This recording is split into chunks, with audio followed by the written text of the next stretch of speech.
আপনারা দেখছেন কাল কসন্দর গাছ। আপনারা দেখছেন কাল কসন্দর গাছ। এই দেখেন, এটা হচ্ছে তার ফল। ভালো করে দেখে নেন, এটা হচ্ছে তার ফল। দেখেছেন তো? কাল কসন্দর গাছ দিয়ে কী কাজ হয় আপনাদের বলে দিই। কাল কসন্দর গাছের পাতা যদি বেটে বড়ি করে খাওয়া যায়, যাদের মেন্সের গণ্ডগোল আছে, যাদের মেন্সের গণ্ডগোল আছে, হ্যাঁ, মেন্স হচ্ছে না, তাদের জন্য আমি বলছি। মেন্সের গণ্ডগোল থাকলে এই পাতা বেটে বড়ি করে 21 দিন খেতে হবে। 21 দিন খেলে মেন্স ভালো হয়ে যাবে।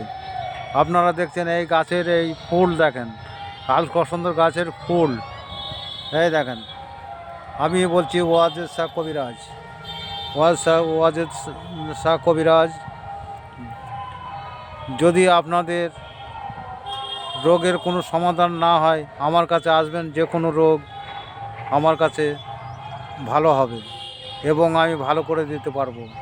আপনারা আসুন, যে কোনো সমস্যায়, যাদের ছেলে মেয়ের বিয়ে থাওয়া হচ্ছে না, যদি আসেন আমার কাছে, সমাধান হয়ে যাবে। তারপরে আমি ওয়াজেদ শাহ কবিরাজ বলছি। আমার বাড়ি ঘরামিপাড়া লেন, নতুন হাট, নতুন পাড়া, ঘরামিপাড়া লেন, শান্তিপুর। এতে ওয়াজেদ শাহ কবিরাজ।